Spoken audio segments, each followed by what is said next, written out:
मुरा सोली जी धन्यवाद. மாண்புமிகு அவைத் தலைவர் அவர்களுக்கு நன்றி. இது என்னுடைய முதன்மை பேச்சு. வெந்தாடி வேந்தர் தந்தை பெரியார், பேரறிஞர் அண்ணா, முத்தமிழறிஞர் தலைவர் கலைஞர் அவர்களை வணங்குகிறேன்.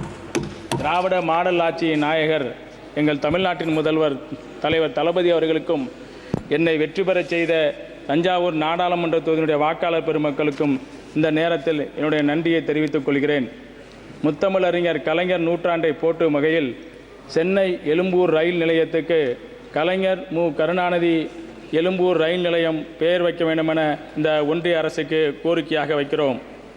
எங்களுடைய தமிழ்நாட்டிலிருந்து கடந்த 5 ஆண்டுகளில் 6 லட்சம் கோடியை வருமானமாக இந்த ஒன்றிய அரசுக்கு நாங்கள் கொடுத்திருக்கிறோம். ஆனால் ரயில்வே பட்ஜெட்டில் 6000 கோடியை மட்டும் எங்கள் தமிழ்நாட்டுக்கு ஒதுக்கி தந்திருக்கிறீர்கள்.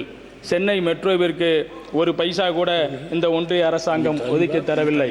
அதேபோல வெள்ள நிவாரணத்துக்கு எங்களுடைய தமிழ்நாடு அரசு 37,000 கோடியை கேட்டதற்கு வெறும் 270 கோடியை மட்டுமே தந்திருக்கிறீர்கள்.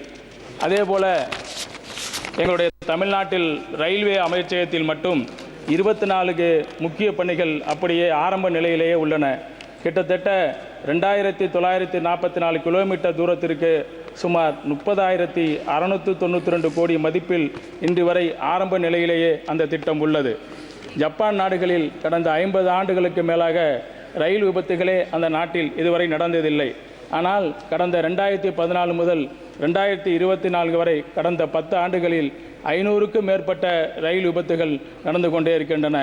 குறிப்பாக 2023ஆம் ஆண்டில் நடந்த ரயில் விபத்தில் சுமார் 300 பேர் அந்த விபத்திலே பலியானார்கள். அதற்கு காரணம் ரயில்வேனுடைய பணியாளர்கள்.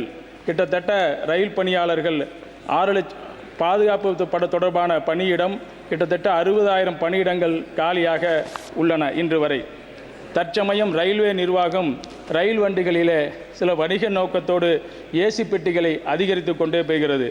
ஏசி பெட்டிகள் அதிகரித்து கொண்டே காரணத்தினாலும் சாதாரண மக்கள், நடுத்தர மக்கள் அவர்களுடைய தேவையான ஜென்ரல் கம்பார்ட்மெண்ட்ஸ் பொது பெட்டிகளை மீண்டும் கூடி தருமாறு ஒன்றிய அரசை கேட்டுக்கொள்கிறேன்.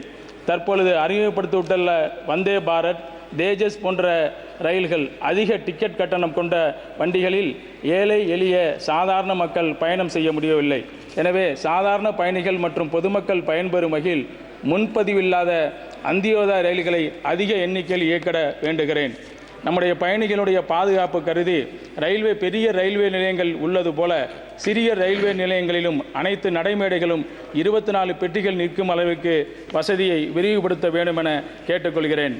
எங்களுடைய தஞ்சாவூர் நாடாளுமன்ற தொகுதியினுடைய நீண்ட நாள் கோரிக்கையான 3 முக்கிய வழித்தடங்கள், மக்களுடைய நீண்ட நாள் கோரிக்கையான தஞ்சை, அரியலூர், பட்டுக்கோட்டை, அதேபோன்று பட்டுக்கோட்டை, மன்னார்குடி, தஞ்சாவூர், புதுக்கோட்டை போன்ற முக்கிய வழித்தடங்கள், ஆத்தூரிலிருந்து அரியலூர் வரை புதிய வழித்தடங்கள். எங்களுடைய தஞ்சாவூரிலே சுமார் 1000 ஆண்டுகளுக்கு முன்பு எங்களுடைய சோழ மன்னன் ராஜராஜன் எழுப்பிய தஞ்சை பெரிய கோயில் ஆலயத்திற்கு அன்றாடம் சுற்றுலா பயணிகள் அதிக அளவில் வருவதால் தஞ்சையிலிருந்து சென்னைக்கு கூடுதலாக ஒரு பகல் நேரத்திலே ஒரு ரயிலை இயக்க வேண்டும் என கேட்டுக்கொள்கிறேன். அதே போன்று சென்னை டு வேளாங்கண்ணி, சென்னையிலிருந்து வேளாங்கண்ணி தஞ்சாவூர் வழியாக, அதே மாதிரி வேளாங்கண்ணி டு பெங்களூர் தஞ்சாவூர் வழியாக இயக்க வேண்டும் என கேட்டுக்கொள்கிறேன். என் தொகுதி மக்களின் முக்கிய கோரிக்கையான சென்னை எழும்பூர் காரைக்குடி நம்முடைய கம்பன் எக்ஸ்பிரஸை மீண்டும் இயக்க வேண்டும் என ஒன்றிய அரசை வற்புறுத்துகிறேன். தாம்பரம் செங்கோட்டை ரயில் வாரம் 3 முறையிலே இயங்கி வந்த அந்த ரயிலை வாரம் 7 நாட்களும் இயக்க வேண்டும் என வேண்டுகிறேன். அதேபோல Trichy to Palakkad, Trichy to Howrah, Trichy to Trivandrum செல்லும் ரயில்கள் அனைத்தும் தஞ்சாவூர் வரை நீட்டிப்பு செய்ய வேண்டும் என ஒன்றிய அரசை வற்புறுத்தி கேட்டுக்கொள்கிறேன். தஞ்சாவூர் டு விழுப்புரம் இரட்டை ரயில் பாதை, தென்னக ரயில்வேயின் மெயின் லைன் பாதை என்று பெருமைக்குரிய தஞ்சாவூர் விழுப்புரம் இடையே உள்ள இருப்பு பாதை 147 ஆண்டுகளுக்கு மேலாக பெருமை வாய்ந்தது.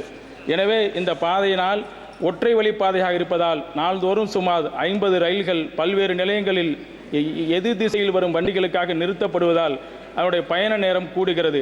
எனவே இது இரட்டை வழி பாதையாக டபுளிங்காக மாற்றப்பட வேண்டும். இது என் தொகுதி மக்களுடைய முக்கியமாக கோரிக்கையாகும். இதை நிறைவேற்றும்படி ஒன்றிய அரசை கேட்டு வாய்ப்பு தந்தமைக்கு விடைபெறுகிறேன். நன்றி.